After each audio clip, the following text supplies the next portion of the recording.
गुरुदेव भगवान की जय। प्यारे कृष्ण कन्हैया लाल की जय।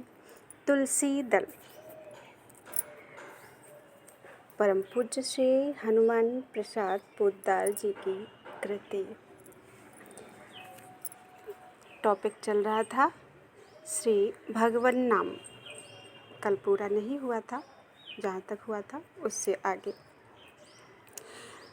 तो जप उसी का नाम है जो संख्या से किया जाता है। जप के 3 प्रकार पहले बतलाए जा चुके हैं। उनके सिवा साधकों के सुविधा के लिए और कई प्रकार बतलाए जाते हैं। जैसे नंबर 1 श्वास के द्वारा जप करना, नंबर 2 नाड़ी से जप करना, नंबर 3 मानस मूर्ति पूजा की भांति नामाक्षरों की मन में कल्पना कर उनको बारंबार पढ़ना, नंबर 4 भगवान की मूर्ति की कल्पना कर उस पर नामाक्षरों की गहनों की तरह कल्पना कर उनकी आवृत्ति करना। अन्य भी कई प्रकार तथा भेद हैं, विस्तार भय से यहाँ नहीं लिखे जाते। उपर्युक्त चारों प्रकार के जप का कुछ खुलासा कर देना आवश्यक है। नंबर 1 प्रत्येक श्वास की गति की ओर लक्ष्य रखना और श्वास के आने तथा जाने में श्वास के शब्द के साथ ही मंत्र की कल्पना करना, साथ ही जिह्वा से भी उपांश रूप से उच्चारण करते रहना। आरंभ में माला रखना और श्वास के साथ होने वाले प्रत्येक जप की गिनती रखना। यदि इस प्रकार 2-4 मालाएं भी प्रतिदिन जपने का अभ्यास किया जाए तो मन बहुत शीघ्र स्थिर होकर नाम में लग सकता है। श्वास का जप बिना मन के नहीं होता। साधारण और उपांशु जप तो अभ्यास होने पर मन के अन्यत्र रहने पर भी हो सकते हैं, परंतु श्वास का जप मन बिना नहीं होता। मन नहीं रहता है तो श्वास की गति का ध्यान छूट जाता है, केवल जीभ से जप होता रहता है। इसलिए श्वास से जप करने वाले को श्वास की गति की ओर ध्यान रखना ही पड़ता है। जहाँ मन अन्यत्र गया कि जप छूटा। कबीर ने कहा है, सांसों सांसा नाम जप अरु उपाय कछु नाही। दूसरा, इसी प्रकार नाड़ी का जप है। नाड़ी की गति श्वास से भी सूक्ष्म है। हाथ, गले, मस्तक आदि की नाड़ियाँ अंगुली लगाने पर चलती हुई मालूम होती हैं। अतएव पहले पहले नाड़ी द्वारा जप करने वाले को अंगुलियों से नाड़ी की गति का निरीक्षण करते हुए मन को उस गति की ओर लगाकर नाड़ी की गति के साथ ही उसके प्रत्येक ठपके पर मंत्र की कल्पना करनी चाहिए। जीभ और माला का प्रयोग श्वास से जप के समान ही करना चाहिए। आंखें मूंद कर। तीसरा, आंखें मूंद कर मंत्र के पूरे अक्षरों की अपने सामने आकाश में या हृदय में कल्पना कर उन्हें बारंबार मन से पढ़ता रहे, साथ ही जीभ का प्रयोग भी करता रहे। गिनती के लिए हाथ में माला रखे। मंत्र के अक्षर हो सके तो बराबर मन में बनाए रखे या प्रत्येक मंत्र के जप का आरंभ करने के समय कल्पना कर ले और मंत्र पूरा होते ही मिटा दे। जिन तरीकों में सुविधा मालूम हो वही करे। चौथा, मन की रुचि के अनुसार भगवान की किसी मूर्ति की मन में कल्पना कर मूर्ति के चरणों में या गले की माला में या मस्तक में, मुकुट में या हस्त पदादि अंगों पर जड़े हुए नगीनों के गहनों के रूप में मंत्र के चमकते हुए सुंदर अक्षरों की कल्पना कर आंखें मूंदे हुए उनका बारंबार मन से जप करता रहे और सब बातें तीसरे के समान ही करे। योग दर्शनकार कहते हैं,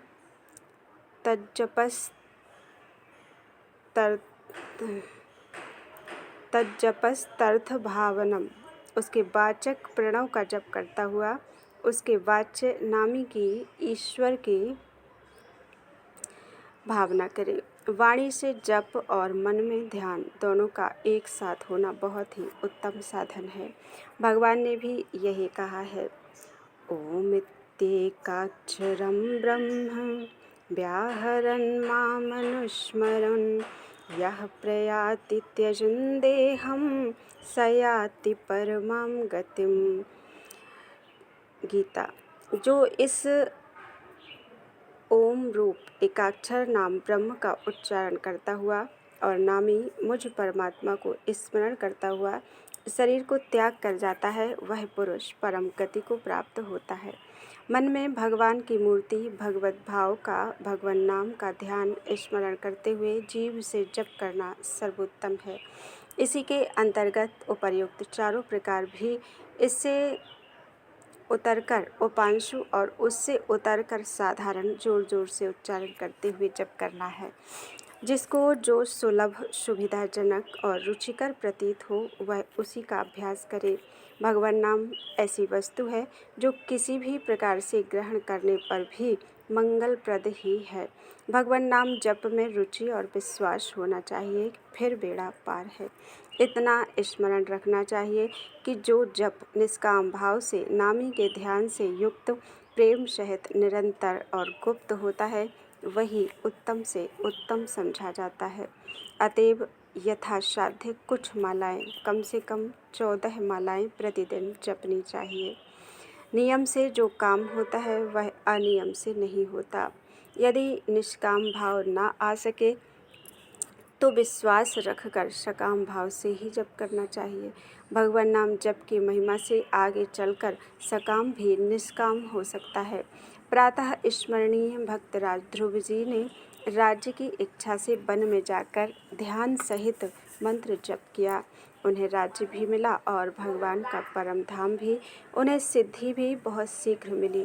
थोड़े से ही समय में काम बन गया।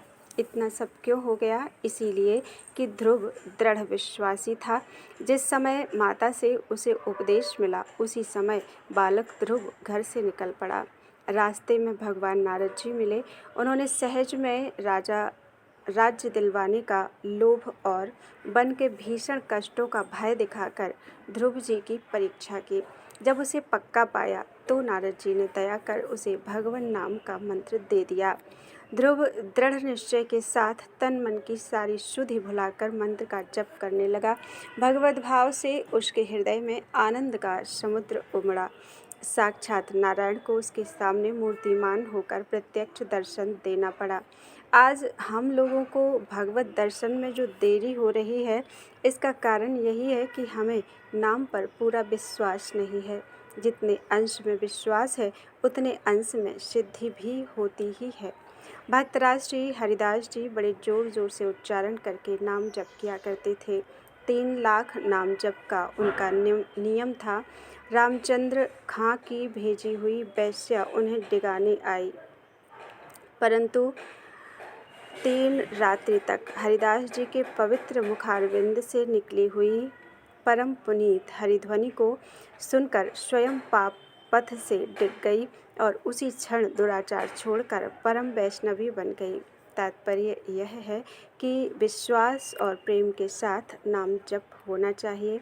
किसी भी प्रकार हो, नाम का फल अमोघ है।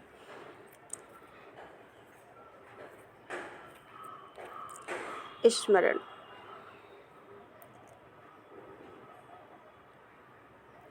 बोलो वृंदावन बिहारी लाल की जय। त्वदीयं वस्तु गोविंदं तुभ्यमेव समर्पयेत्।